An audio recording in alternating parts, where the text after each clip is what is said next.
What's up everyone, Cody here, aka Out of Nowhere, and today I'm bringing you guys a Dead Island review. It's going to be to the best of a non-biased review, so I'm going to really try not to make it sound like, oh, this is an amazing game or this game sucks. It's going to be my actual opinion, what I think about it, and my review of it. But before I do the review, I got to get one thing out of the way really quick. Just recently, a few days ago, I logged in, I, for whatever reason, had 30 more subscribers than normal, because I was at 76, and when I logged in I had 106, and I also had 33 likes on my latest video, which is not normal. So I looked into it, and it turns out some guy made 30 accounts and just subbed to me 30 times, and then liked my video like 30 times.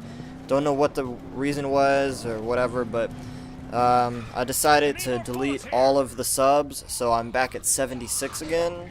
But I can't do anything about the likes, but I did delete all the subs, which most YouTubers probably wouldn't have done. I mean, I didn't deserve them, so I felt like I should have deleted them. Anyway, I just thought I'd let you guys know that, and yeah. Now on to the Dead Island review. So, the overview about the game is, if you're gonna buy it, then don't expect to play an emotional storyline like you saw in the trailer, because I don't know where that went, because there was no emotional storyline, really. Like the little girl in the trailer, that little girl wasn't even in the game, so I don't know what the hell that was about, but yeah.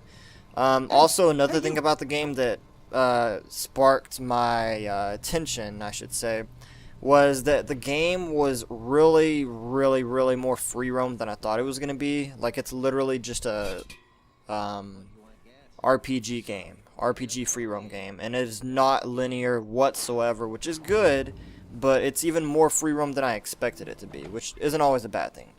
Anyway, on to the bad things about the game. I've always got to start with the bad things about the game. Now, some of these things are actual problems with the game, and some of them I will tell you if they're actually just my opinion.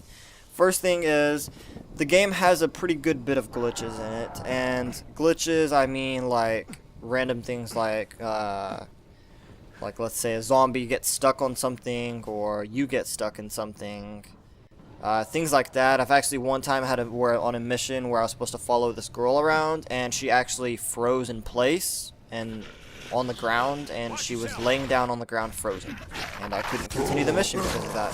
Just little things like that you'll find out throughout the game, which isn't really game breaking sometimes, I guess, but not like major. Next thing about the game that isn't so great is that it has a moderate amount of lag, like pretty much all the time, even if you're playing single player, which is kind of crappy. It's not really bad lag, it's manageable, you'll get used to it. It doesn't bother me anymore, but it is there. Next thing is that, I've already mentioned this, there's not much of an actual storyline at all to it, honestly. It's just, you're on an island, you wake up, zombie apocalypse, you're trying to get off of it. Bam. That's the storyline. It's not as creative as anyone thought it was going to be, so don't expect anything more.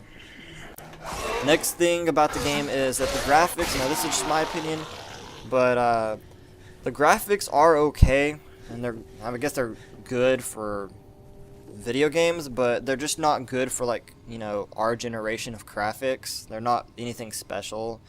But the bad thing about them is, when you're changing between locations in the world over there, like literally like going from like the island to the sewers or the jungle or whatever, graphics can end up taking a long time to render in, like all the textures and stuff. They can take up to 10 to 15 seconds sometimes to render in, which is pretty ugly sometimes, and it kind of ruins the effect of the game. Co-op also doesn't count for the guest. What I mean is, the host of the game, when you're playing on co-op, the host of the game, only the host's mission progress counts, basically. So if you join someone else's game, you're not going to get credit for playing the story mode, basically. You're just going to get experience along the way. Now, if someone joins your game, their story mode's not going to count for them, and yours will, basically. And I guess that's how they wanted to design it. I don't really agree with it. I don't think it's cool, but that's just the way it was. One more thing, last thing is, you're gonna have problems connecting with friends. I don't know why, and it might actually just be me, I don't know, but I've had problems just joining other friends' games several times, and friends joining my games. Like I said, I don't know if this is just me, but it has happened, and it gets really annoying and frustrating, and I usually have to restart my game to fix it. Oh, there's actually one last thing, and that is that you will actually freeze randomly, and once again, I don't know if this is another problem that's just me and my friends, but it has happened to me at least 4 times since the game has been released. At least 4 times I've frozen, and it wasn't my PS3, I don't believe. I really don't think so, because it doesn't happen on many other games, but it happens when you have a lot of action going on in the game and stuff, like when you're driving really fast or anything like that, you'll freeze sometimes. Okay, now on to the good things about the game. I just rambled on about really bad things, but I've got to get those out of the way. Now, the good things about the game that I really do like is that it's got a fun leveling system. And it's got a skill tree, and every time you level up you get a skill point, and you can add to that skill tree and really choose the things that you like. That's what I like about the leveling system. And the next thing is that you can make custom weapons, as everybody was able to tell in trailers. And there's almost a freaking endless amount of like custom weapons you can make. I mean, ranging from blades, to blunt weapons like baseball bats and stuff with spikes on them, or whatever the case may be. You've got a lot of weapon customization. Next thing is that there's actually plenty of places to explore, and I mean more than Grand Theft Auto.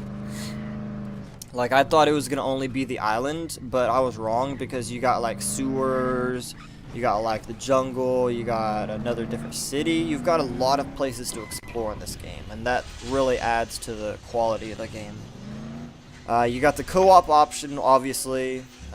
If this game was single player, to be honest, it would be kind of boring, and it would also be really hard.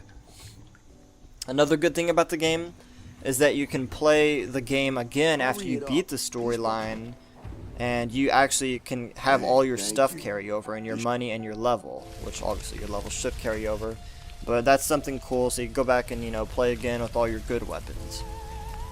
Zombie killing is very precise in this game. You can cut off limbs, you can cut off heads on the zombies, which makes it all the more fun, just slaying zombies all night.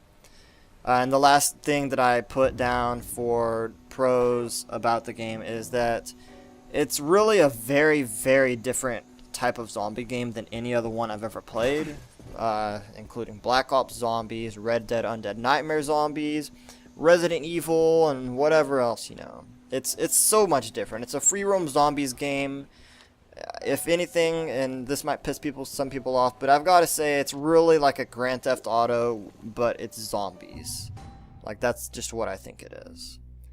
So, my conclusion of the review, or the game, is that it is a very fun game. It offers a variety of quests and things to explore. And the big question is it worth your cash? Now, I paid $60 new for it on the day of release. In my opinion, I think you could live without the game, but it is definitely something that you should try and rent. And, try out if you're not sure if you want to buy it, because it is definitely a really fun game. I found myself actually playing it for nearly 12 freaking hours the first day, because I got addicted to it. And now on to the scores. Now, I gotta say, I don't really like scores when people do reviews, but I figured I might as well, because people are going to ask for them. I gave the graphics a 7.5 out of 10, because they just weren't impressive, but they were very basic graphics. Storyline, I had to give a 7 out of 10, because the trailers were really misleading, because there was no emotional storyline like they showed. Good. The replay value, I gave a 9 out of 10, because this game you can replay so many times and actually still have fun, because you can go back and use your same weapons. Fun factor, 8.5 out of 10, because just running around killing zombies is fun enough with your friends. You don't even have to be doing any missions. And the final score, I gave it an 8 out of 10. So I hope you guys have liked my review. If you liked it, please rate the video. If you didn't like it, then tell me why in a comment. And yeah, I've tried to, you know, really keep my opinion to myself about the game. I do like it, but if you're not sure about it, then please rent it, because it is a really good game. And for the people that have been saying that they're not going to fix the issues with it, they're actually working on a patch right now as I speak. So if it's not already released by the time this video is uploaded. But anyway, if you guys liked the review, rate the video please, and leave a comment on what you think about the game if you have already played it. And I will see you guys later.